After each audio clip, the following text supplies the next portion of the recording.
เรื่องตี33พ่อแม่พี่น้องที่ฮักวันนี้เฮาจะได้เห็นนำธรรมของพระเจ้า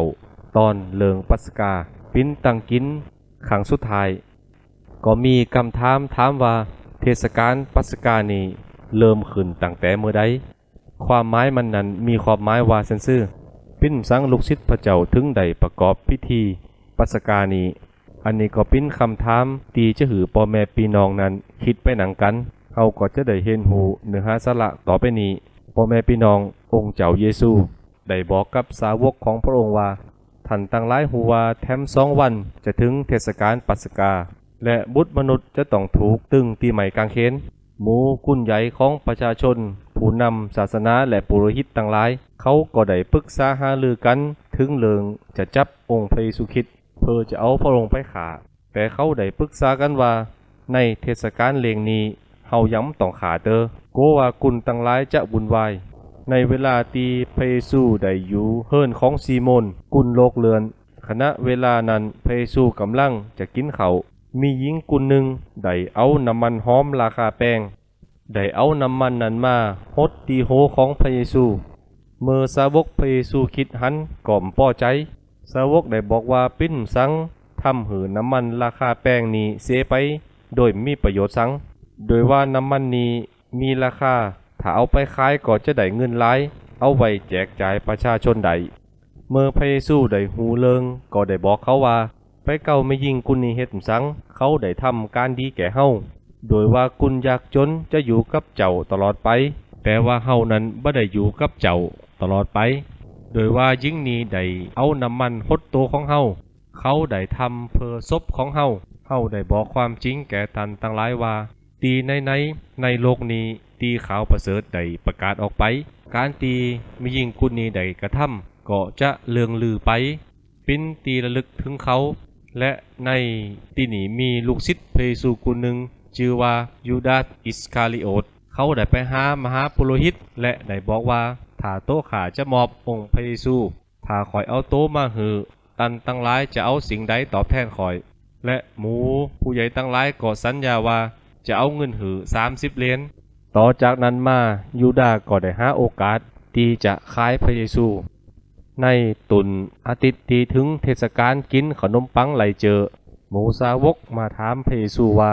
พระองค์เจ้าข้าพระองค์จะหือข้าพระองค์ตั้งหลายจัดปัสกาหือพระองค์กินที่ไหน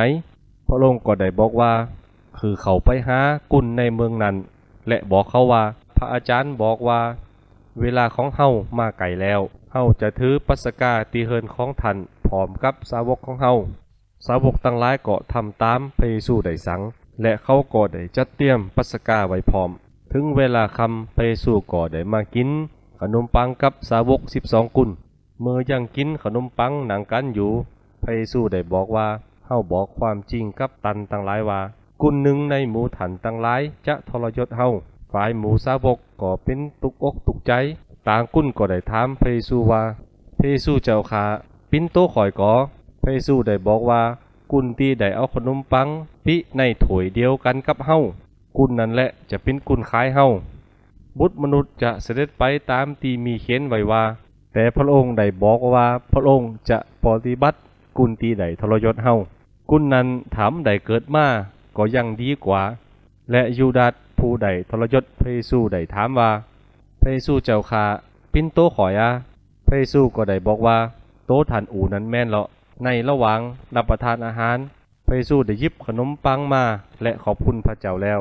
และได้หักขนมปังนั้นเอาหือสาวกและพระเยซูได้ว่าขอหือท่านตั้งหลายกินเลาะอันนี้เป็นร่างกายของเฮาต่อจากนั้นพระเยซูคริสต์ได้หยิบถ้วยนำองุ่นมาขอบคุณพระเจ้าแล้วทรงหือกับลูกศิษย์แล้วตรัสว่าหือเจ้ากุนได้ดื่มนำองุ่นนี้เพราะว่าเป็นเลือดของเฮาเลือดนี้เป็นเลือดของพันธสัญญาไหมเพราะว่าเลือดจะต้องไหลออกเพื่อจอยเหลือกุนต่างหลาย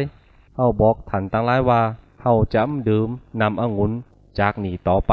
จนกว่าวันนั้นจะมาถึงคือวันที่เฮาจะดื่มกันกับหมู่เจ้าต่างหลายในแผ่นดินสวรรค์พ่อแม่พี่น้องที่ฮักจากเรื่องนี้เฮาก็จะพอเห็นหูได้ว่าองค์พระเยซูได้หูลงหน้ากูสิงกูหยางพระเยซูได้หูว่าไผจะเป็นกุนตีทรยศและคล้ายพระองค์ และพระเยซูก็ได้ฮู้ว่าพระองค์นั้นจะตายซื่อๆพระเยซูก็ได้ตัดกับลูกศิษย์ว่าบุตรมนุษย์นั้นจะต้องถูกทรยศได้ถูกตึงที่ไม้กางเขนเฮาได้บอกความจริงกับท่านทั้งหลายว่ากุนหนึ่งในหมู่สู่เจ้านี้จะขายเฮาพ่อแม่พี่น้องที่ฮักเฮาสามารถจะฮู้ได้ว่าเวลาไหนจะเกิดสังขึ้นกับเฮาแต่พระเยซูคริสต์นั้นเป็นพระเจ้าฮู้กูสิ่งกูอย่างในโลกของเฮานี้ตั้งแต่เริ่มต้นจนถึงสิ้นสุดพระเยซูฮู้กูสิ่งกูอย่างเพราะพระเจ้านั้นเป็นพระเจ้าพระผู้สร้างนอกจากอำนาจของพระองค์แล้วพระเจ้ายังมีความรักและความเมตตาจากเรื่องนี้เฮาได้หันว่าพระเยซูได้บอกล่วงหน้าถึงพระองค์จะต้องตายและจะได้ล้างเลิศเพื่อล้างบาปคุณต่างหลายพ่อแม่พี่น้องที่ฮักในโลกนี้มีไผที่จะตายแทนเฮาใดพระเยซูคริสต์นั้นมีความฮักและความเมตตาพระองค์ได้ยอมตายบนไม้กางเขนเพื่อเฮาต่างหลายพระเยซูนั้นได้ยกความผิดความบาปของเฮาที่ไม้กางเขนพระเยซูได้กินตั้งกินมื้อสุดท้ายกับลูกศิษย์ของพระองค์และได้ฉลองพิธีปัสกากับลูกศิษย์ของพระองค์พี่น้องฮู้ก่อว่าเทศกาลนี้เริ่มตั้งแต่เมื่อใดเทศกาลนี้ได้เริ่มเมื่อกุนอิสราเอลนั้นได้เป็นข้าทาสอยู่ที่เมืองอียิปต์เป็นเวลา400ปี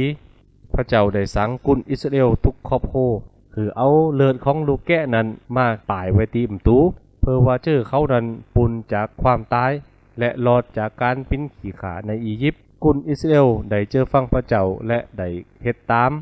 ดังนั้นเขาก็ได้ปุนจากการปิ้นขี่ขาอียิปต์และต่อจากนั้นมาเขาตั้งหลายก็ได้ทำพิธีปัสกานี้เพื่อจะกึดถึงที่พระเจ้าได้จอยเหลือเขาคือปุนจากการเป็นทาสแต่ปัสกาครั้งนี้ที่พระเยซูได้กินกับสาวกของพระองค์ลูกแกะที่จะมาฆ่าไถ่บาปนั้นบ่ได้เป็นสัตว์แต่เป็นองค์พระเยซูคริสต์เองที่มาไถ่บาปของเฮากุกุลเมื่อพระเยซูคริสต์ได้กินขนมปังก็ได้ฮักขนมปังหือกับเหล่าสาวกพระเยซูได้ตรัสว่าขอท่านทั้งหลายกินเลาะอันนี้เป็นร่างกายของเฮาและพระเยซูคริสต์ได้หยิบถ้วยขึ้นมาขอบคุณพระเจ้าแล้วส่งให้เขาตรัสว่าขอให้เจ้าทั้งหลายรับนำนี้ไปดื่มเลาะโดยว่านี้นั้นเป็นเลือดของเฮาที่จะต้องไล่บนไม้กางเขนเพื่อจอยเหลือคือทุกคนนั้นปุนจากความผิดความบาปและเป็นการระลึกถึงเฮาในพิธีปัสกานี้พี่น้องที่ฮักกุนที่เจอวางใจในพระเยซูคริสต์เฮาก็จะต้องปฏิบัติตามที่พระเยซูได้สั่งไว้เฮาจะได้ทำพิธีนี้เพื่อคิดถึงพระเยซูจนกว่าพระเยซูจะเสด็จมาครั้งที่สองพระเยซูคริสต์เป็นผู้ที่ได้กระทำพันธสัญญาไหมพระเยซูได้ตรัสว่าโดยเลือดนี้เป็นเลือดของเฮาเป็นเลือดที่ได้สัญญากับเฮาเพื่อจะได้ไล่ออกและได้ยกบาปผิดของคุณต่างหลายการที่มีพันธสัญญาไหมก็ยังมีพันธสัญญาเก่าพันธสัญญาเก่านั้นได้ใจเลือดของสัตว์ในการลบล้างบาปแต่จะทำให้เฮานั้นคิดถึงความผิดความบาปแต่พันธสัญญาไหมนั้นพระเยซูได้ใจเลือดของพระองค์ในการล้างความผิดความบาปการที่พระเยซูคริสต์ได้ตายบนไม้กางเขนและล้างบาปเฮานั้นพระองค์ทำเพียงครั้งเดียวก็สามารถจะล้างความผิดความบาปของกุนทั้งหลายได้ตลอดไปเฮากุนนั้นฮู้ว่าเฮานั้นเป็นกุนบาปเฮาจะจอยตัวเฮาเพื่อจะขึ้นสวรรค์ได้พระเยซูตรัสว่าโดยว่าอันนี้เป็นเลือดของเฮาเลือดของเฮานี้จะได้ยกบาปผิดของกุนทั้งหลายเฮากุนกึดเพราะว่าพินสังพระเยซูถึงเอาเลือดของพระองค์นั้นยกความผิดความบาปของเฮาเมื่ออาดัมและเอวาได้เจอฟังพระเจ้าในขณะเวลาที่เขาได้นุ่งเสื้อผ้าอยู่นั้นพระเจ้าก็ได้เฮ็ดเสื้อผ้าจากหนังสัตว์คือเขาใสที่สามารถจะปกปิดความอับอายของเขาได้พระเยซูก็จำเป็นจะต้องล้างเลือดออกเพื่อยกบาปและจะทำให้เฮาฮู้ว่ามนุษย์กุนนั้นเป็นกุนผิดกุนบาปกุนเฮานั้นจะต้องเจอและวางใจในพระเยซูคริสต์ต่ออันจึงจะเป็นที่พอพระทัยของพระเจ้าใดพระเยซูได้ตรัสกับสาวกว่าท่านทั้งหลายคือได้เข้าไปในเมืองนั้นและบอกกับเขาว่าพระอาจารย์ได้บอกว่าเวลาของเฮามาถึงแล้วเฮาจะได้ถือปัสกาที่เฮินนี้พร้อมกับสาวกของเฮาและสาวกทั้งหลายก็ได้ปฏิบัติตามที่พระเยซูได้สั่งและเขาทั้งหลายก็ได้จัดเตรียมปัสกาไว้พร้อมและไม่ยิ่งคุณตีได้เทน้ำมันหอมบนโหของพระเยซูคริสต์เขาเจอว่าพระเยซูคริสต์จะต้องตายเขาจึงได้เฮ็ดแบบอันก่อนที่พระเยซูคริสต์จะตายพี่น้องที่ฮักเฮาก็จะต้องทำตามสาวกและไม่ยิ่งคุณนั้น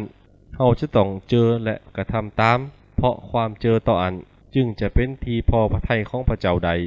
ลูกศิษย์ของพระเจ้านั้นมีหน้าที่ทำความดีเมื่อสาวกได้หันมายิงกุนีเอาน้ำหอมราคาแพงได้เทน้ำมันหอมบนหูของพระเยซูสาวกก็ได้ติเตียนว่าและพระเยซูได้ตัดกับสาวกว่าไปว่าหือไม่ยิงกุนีเฮ็ดสังเขาได้ทำการดีแก่เฮาโดยว่ากุนยากจนจะอยู่กับเจ้าตั้งหลายตลอดไปแต่ว่าเฮานั้นบ่ได้อยู่กับท่านทั้งหลายตลอดไปพ่อแม่พี่น้องที่รักการทำความดีนั้นเป็นหน้าที่ของเฮากุนเพราะการทำความดีนั้นพระเจ้าจะได้รับเกียรติจากเฮาพ่อแม่พี่น้องปีมารซาตานนั้นคอยถ่าจะทำลายกุนเฮาได้หันผู้นำศาสนาต่างหลายประชุมกันเพื่อว่าวางแผนจะฆ่าพระเยซูคริสต์พ่อแม่พี่น้องพระเยซูคริสต์นั้นมีความผิดสังสิ่งที่พระเยซูคริสต์ทำนั้นก็ทำเพื่อกุนต่างหลายไม่ว่าจะเป็นการขับผีและรักษาโรคไม่ว่าจะเป็นกุนหูโหนกตาบอดได้หันได้หูและกุนพิการอย่างใดและพระเยซูก็ยังได้สอนความจริงแก่กุนต่างหลายแต่ปิ้นสังกุนนำศาสนาเหล่านั้นถึงได้จังพระเยซูคริสต์เพราะว่าพี่มาสตานนั้นปิ้นผู้ตีขากุนมันได้จุหลอกผู้นำศาสนาต่างหลายคือวางแผนขาพระเยซูคริสต์ตามพระธรรม1 เปโตรบทที่5 ข้อ 8ได้เขียนบอกไว้ว่าจงระวังไว้หือดีโดยว่าศัตรูของท่านคือผีมารซาตานได้วนเวียนอยู่รอบๆเหมือนสิงโตคำรามเที่ยวออกไปเสาะหากุนที่มันจะกินผีมารซาตานนั้นทำให้จิตใจของกุนเฮานั้นอยากได้อยากเอาเหมือนกับยูดาห์อิสคาริโอตได้ติดตามพระเยซูคริสต์มาหึงแล้วพระเยซูก็ฮักและได้สอนเขาคือเขานั้นได้กินแล้วก็ดื่มกับพระเยซูแถมแต่ผีมารซาตานนั้นได้ไปอยู่ในจิตในใจของยูดาห์แล้วเฮ็ดให้จิตใจเขานั้นมีความโลภและเขาได้ขายพระเยซูไปในราคา30 เหรียญต่ออันเฮาได้ฮู้ว่าผีมารซาตานนั้นคือเฮานั้นได้ปกปิดความผิดของตัวเฮาเมื่อยูดาห์อิสคาริโอตได้ขายพระเยซูคริสต์แล้วเขาก็ได้กลับเข้ามาอยู่ในหมู่สาวกเหมือนเก่าเขาก็ได้ปกปิดความผิดที่เขาได้ทำและก็แกล้งปิ้นหูมหันการกระทำของโตเหมือนกับอาดัมเอวาที่ได้ทำความผิดเมื่อเขาได้แก่ผายุเขาก็ได้เอาใบมเดอนั้นมาปกปิดเนื้อโตของเขาเหมือนกับคาอินย่ำขานองของโตและคาอินได้บอกพระเจ้าว่าหูมหันการทำมันอีล้วนแล้วแต่เป็นฝีมือของผีมารซาตานเพราะฉะนั้นเรื่องนี้ก็สอนให้เฮาทุกคนได้เข้าใจเพื่อจะได้ระวังโตเก่าของเฮาเพื่อจะได้ดำเนินชีวิตคือเฮาได้เจอในทางของพระเยซูคริสต์และเฮากลับเนื้อกลับใจให้ไหมแล้วเฮาก็จะมีสิ่งที่ดีเกิดขึ้นในชีวิตเฮาก็จะมีเรื่องใหม่แต่เฮ็ดหนังกันแถม